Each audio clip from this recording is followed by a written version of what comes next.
বন মহারাজ যিনি আছেন, কেশবানন্দ বন মহারাজ, উনি আমাদের বিধায়িকা রেখা পাত্রের নামে মিথ্যা অপপ্রচার করে বেড়াচ্ছেন।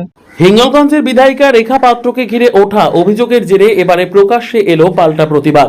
গতকাল কেশবানন্দ মহারাজের পক্ষ থেকে মুখ্যমন্ত্রীর দরবারে অভিযোগ জানানোর পর আজ লেবুখালী বাসস্ট্যান্ডে বিক্ষোভ দেখান তার পরিবারের সদস্য, স্থানীয় বাসিন্দাদের একাংশ।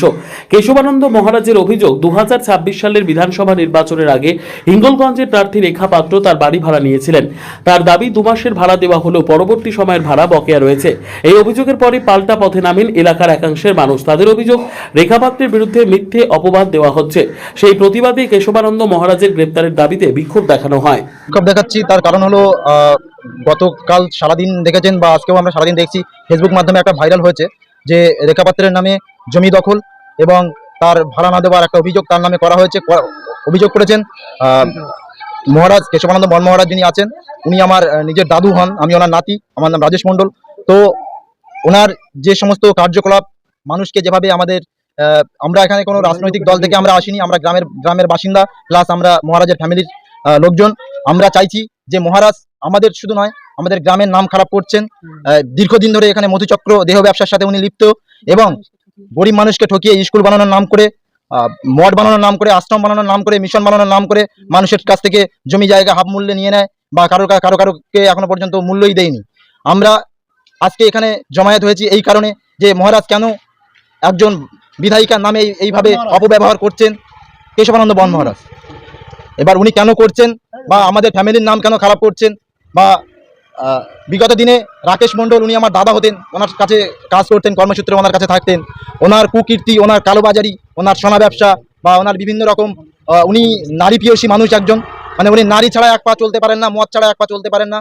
রাকেশ মণ্ডলকে মিথ্যা অপবাদ দিয়ে ওখান থেকে বের করে দেওয়ার পরে রাকেশ মণ্ডলকে এবং রাকেশ মণ্ডলের বাবা, মানে আমার বাবা লক্ষ্মীকান্ত মণ্ডলকে মিথ্যা কেস দিয়ে রাকেশ মণ্ডলকে সুইসাইড করতে বাধ্য করেন মহারাজ।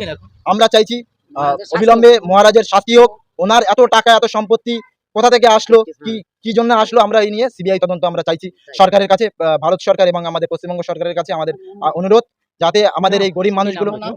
আমার নাম রাজেশ মণ্ডল। আর কেশবানন্দ বন মহারাজ, উনি ভণ্ড মহারাজ।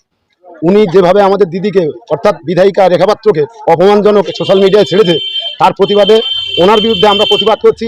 বা ওনার যে আরো কীর্তিকলাপ, এই যে ফটোটা দেখতে পাচ্ছেন, এই ছেলেটাকে দীর্ঘদিন ধরে ব্যবহার করেছে, লক্ষ লক্ষ টাকা উনি এর থেকে আদায় করেছেন, তো মানে তুলেছেন তাকে, মানে লাস্টে মিথ্যা কেস দিয়ে, অপবাদ দিয়ে তাকে ওখান থেকে বের করে দেওয়া হয়। ছেলেটা একটা মানসিক চিন্তা ভাবনার ভিতরে থাকে, ছেলেটা সুসাইড করেছে।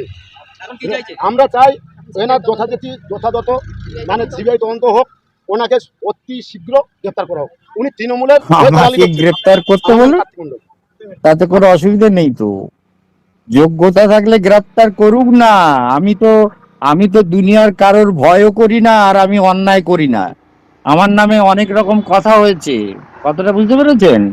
কথাটা এই যে বলছে যে আমি নাকি ওখানে বৃদ্ধাশ্রম করব বলেছি, আমি ওখানে থাকিটা কবে? আমি তো নেবুখালীর যে গন্ডগোল, ওইখানে তো আমি কোনো সময় থাকিও না। ওখানে যদি 1 ঘন্টার জন্য যাই, 2 ঘন্টার জন্য যাই, চলে আসি। ওখানকার নেবুখালীর প্রতিটা লোক জানে, ওখানে আমি যাইও না, থাকিও না। বলে ওখানে মহারাজ র্যাকেট চালাতো, ওই রেখা পাত্র বলছে র্যাকেট চালাতো। তো র্যাকেট যে লোকটা চালায় সে থাকে কোথায়? সে ওখানে থাকে না, তার কোনো লোক থাকে? সে তো ওটাকে ভাড়া দেয় বা বিক্রি করার জন্য। তো আজ 5-6 বছর ধরে বিজ্ঞাপন করা হচ্ছে, পেপারে বিজ্ঞাপন করা হয়েছে, আনন্দবাজারে দেওয়া হয়েছে, তারপরে ওই বর্তমানে দেওয়া হয়েছে, তারপরে বললো যে ইংলিশ পেপার একটা দিন, ইংলিশ পেপারে দেওয়া হয়েছে। তার কাটিং শখ আমার কাছে রাখা আছে। আমরা তো ওটাকে বিক্রি করতে চাইছি আজ কয়েক বছর ধরে, এবং বিক্রি করে দেব বলে আমি ওখানে রকেট চালালাম কবে, আর আমি থাকলাম কবে?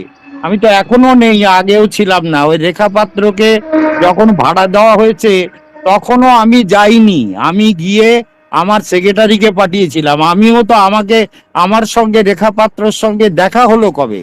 তা ও বলছে যে আমি নাকি কাকে বলেছি বৃদ্ধাশ্রম করব বলে। কবে বললাম? কে সে লোকটা বৃদ্ধাশ্রম করবে বলে? তো আমার গ্রেপ্তারের দাবি, তা আমি কোথায়? আমাকে গ্রেপ্তার করবে সেটা তো আমার জানার দরকার। আমি তো থাকি কলকাতায়, আমি তো ওখানে যাইও না, রেয়ার কখনো যাই। ওই দেবেশ মন্ডল যখন এমএলএ ছিল, একদিন ওর বাড়িতে যাওয়ার সময় ফিরে এসে ওখানে মাঝখানে যে ওই দেবেশ মন্ডল আসবে বলেছিল, তাই আমি ওখানে রাত্রে ছিলাম। দেবেশ মন্ডল এসে আমার সঙ্গে দেখা করে রাত্রি 10টা 10:30টার সময় দেখা করলো, কলকাতা থেকে ফেরার পথে করে ও বাড়ি চলে গেল। এই তো ঘটনা। তা আমি তো ওখানে থাকি না, আমি তো ওরা ওখানে ভাবছে- যাই না, তা আমার নামে এইসব কথা ওঠে কি করে?